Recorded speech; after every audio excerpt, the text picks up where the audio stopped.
Hi, good evening to you, all you ladies, to the gentlemen, to the boys, to the girls. This is your host, your guy himself. I'm here again. Yes, the one and truly DLG Reppin. Yes, DLG, Dele London Guna. Reppin, Romeo, Echo, Papa, Indigo, November. Wow, what a day it's been. Man United winning, Man City stretching their run to 18, beating Arsenal. Ugh. A win, an away win for Leicester, which put them second, but Man United have just won 3-1 to go back to second. And first game of the day, finished West Ham United 2, Tottenham Hotspur 1. West Ham United sitting in the top 4. But I'm going to bring you my football content of today, and that is former Leeds United, Real Madrid and England international centre-half Jonathan Woodgate has been put in temporary charge of Bournemouth AFC until the end of the season. This is come as a shock, well, not a shock to me, but he was in management before and he was sacked at Middlesbrough. If I stand corrected, Middlesbrough fans, you can correct me here or not. You know where my comment section is, yeah, right at the bottom of the screen. Well, you know where it goes anyway. Ryan Shawcross, who forever known by Arsenal fans and remembered by Arsenal fans for breaking Aaron Ramsey's leg, has signed for Inter Miami. So he is going to be joining Phil Neville over there in the United States. So, well, all the best to him. Unless you're an Arsenal fan and you hate Shawcross with a passion from the memories of 2009-10 season where Ramsey suffered an accidental leg break. And it was an accident, I believe. Ryan Shawcross would not have gone in to cause any harm to Ramsey intentionally. It was a complete accident. But he has ended his 14-year reign at Stoke as their club captain, and he is moving on to the United States of America. And we got Sunday's gossip column from the BBC Interactive, which I'm going to be reading later on. So let's kick off with Jonathan Woodgate, and that's the news is that earlier that he's got the job as a Bournemouth manager only until the end of the season. And let's see, we haven't got any news as such. Nope. But I'm going to flick that. I'm going to flick through and see where I can find Jonathan Woodgate.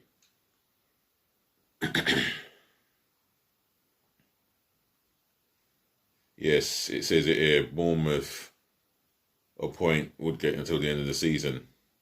Jonathan Woodgate appointed Bournemouth head coach until the end of the season. The 41-year-old had job on a temporary basis following the sacking of Jason Tindall. Woodgate has taken 7 points from 4 championship games in charge. Bournemouth have appointed Jonathan Woodgate as their head coach until the end of the season, as it says in the head title.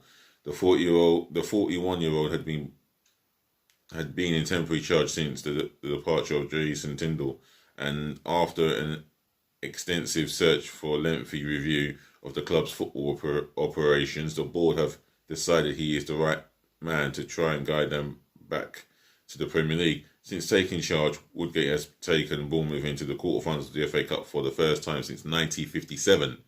Wow, since 1957, Bournemouth were last in the FA Cup quarterfinal. That's a big achievement for him personally, and for the club as well, and for some of the players who were part of that achievement since, last season, I believe. And he's taken 7 points in 3 games. Is that right, Bournemouth fans? You got. I mean, what's your reaction and your opinion about this? I mean, I'd love to read it in my comment section below. Far away, Bournemouth fans, if you're watching. And just the second time in their history, as well as picking up 7 points from 4 championship games. 4 championship games. I stand corrected. Bournemouth's next game is on the 27th. Well, this coming week. Well, I mean, this coming weekend versus Watford at home.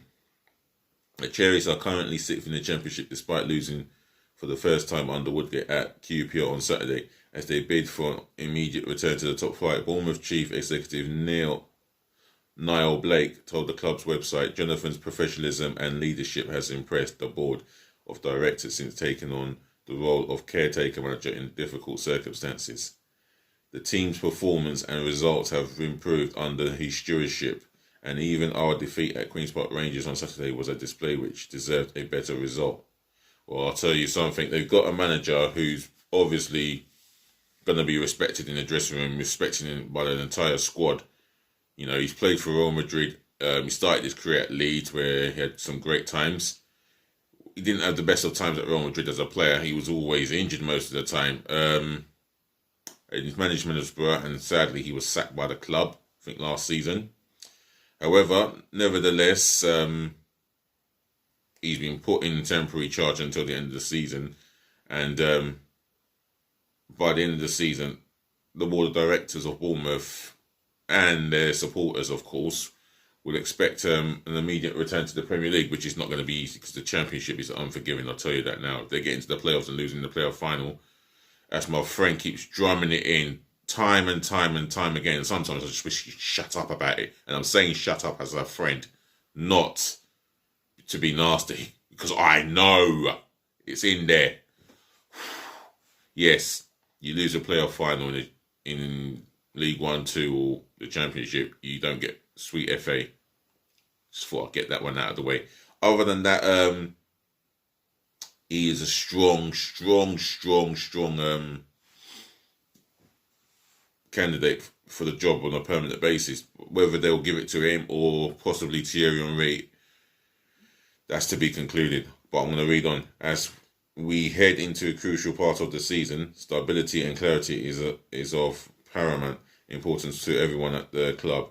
With that in mind, and having concluded an extensive search for a new manager, we believe Jonathan is the best candidate to lead the team for the final 15 games of the season. Bournemouth are not expected to make any further additions to their coaching staff following Woodgate's appointment. His predecessor Tyndall who was former boss Eddie Howe's long-term assistant, was sacked earlier this month after overseeing 4 successive defeats. Strong but harsh.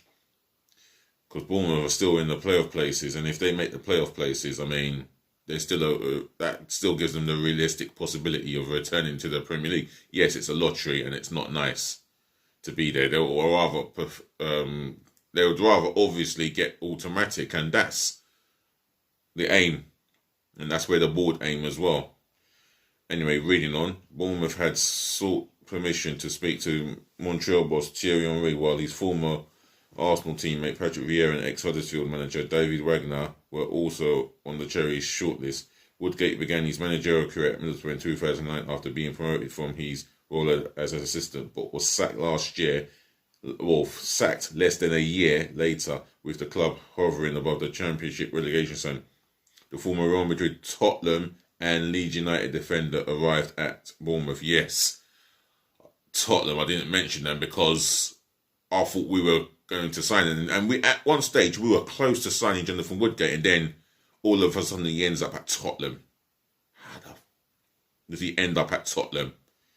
Initially as first team coach 2 days before Tyndall's sacking. Okay.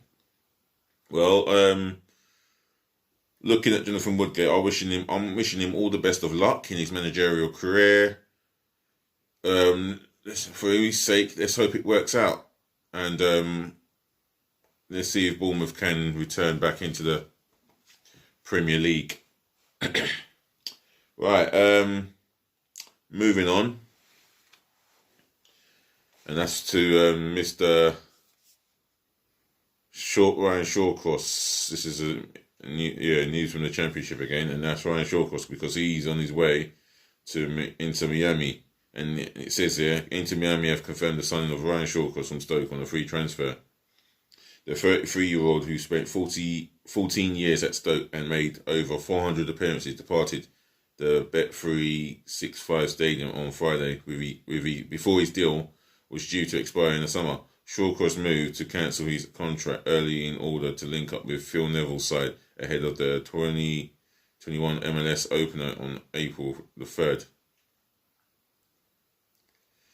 Ryan fits into Miami DNA because of his experience and his longevity at the club. He's going to be able to come here and be a leader, not only on the field, but his leadership will be seen with the young players and players coming through. Inter Miami sporting director Chris Henderson said, he's physically dominant, his feet are good, his range of passing is good, and we think he's going to be a great addition to our back line. Adding another central defender was important for our group, and we want to create competition in every position. Well, it's a big signing for the club in the United States, Inter Miami. I think it's a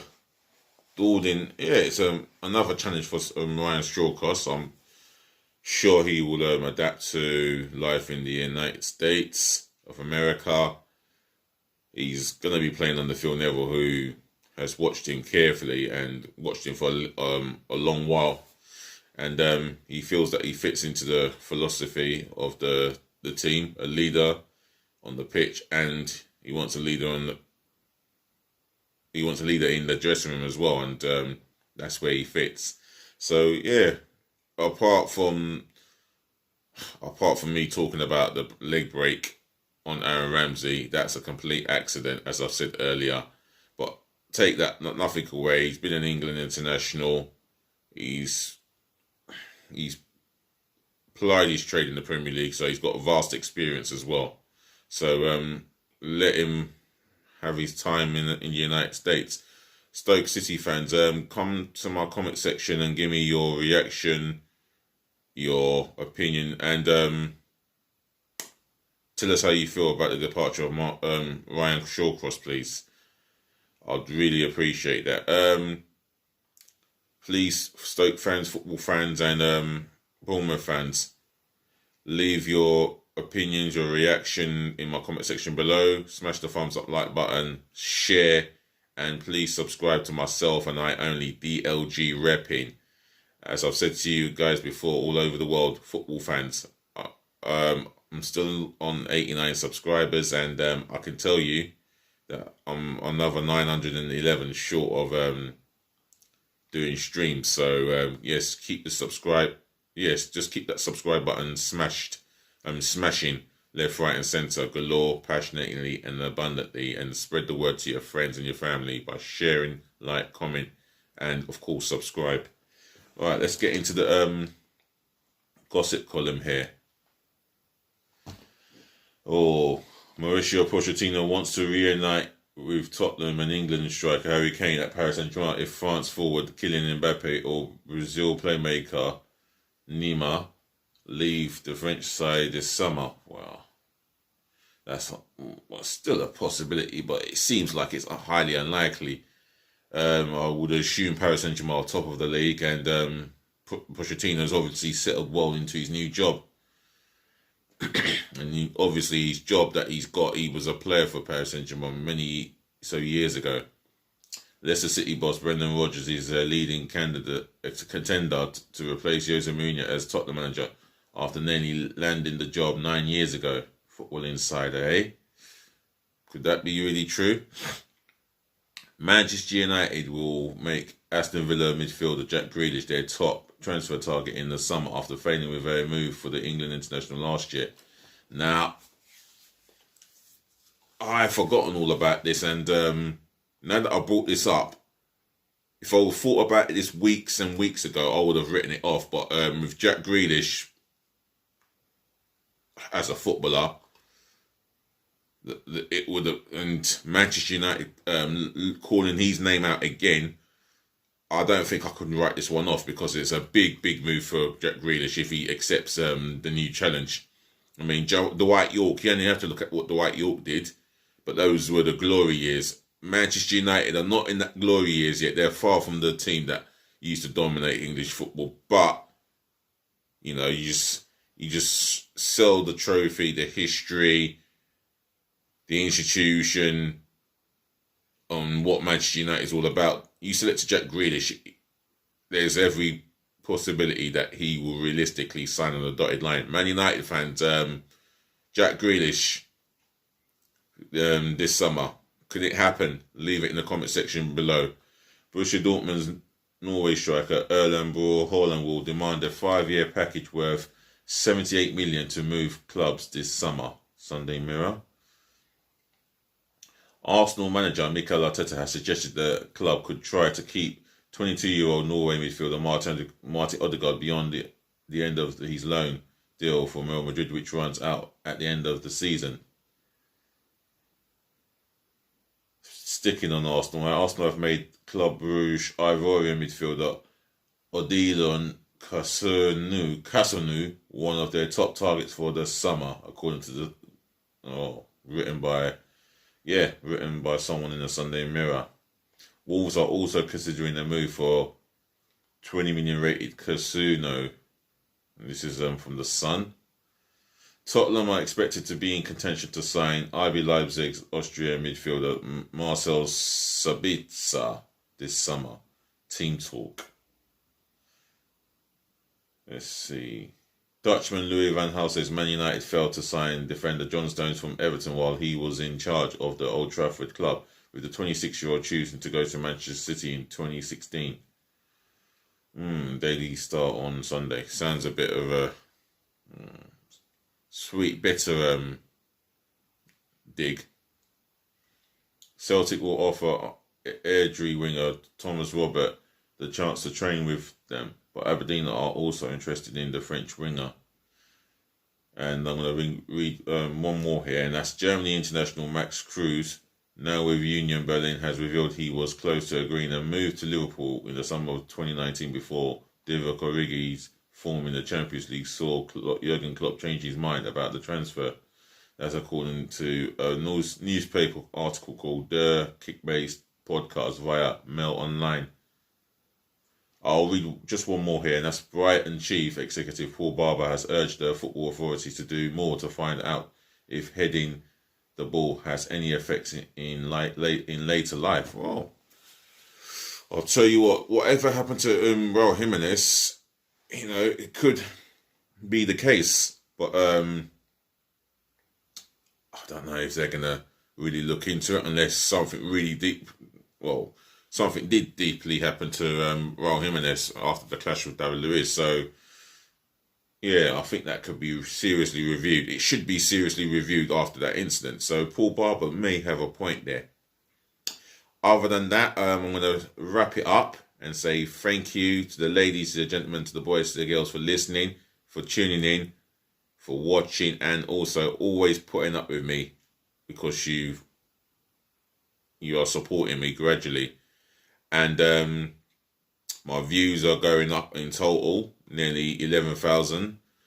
Well, my aim is to get to the 100,000 marker. So keep viewing, guys, and keep liking, keep sharing, and do keep subscribing to my channel. Yes, that's the main thing. And if you keep subscribing as well as sharing, commenting, and liking, I will keep bringing you the freshest. I'll bring you the freshest updated football content from anywhere around the world, and I mean anywhere around the world.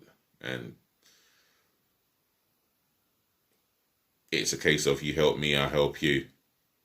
And other than that, I would like to say you have a good evening, enjoy yourselves, and stay safe.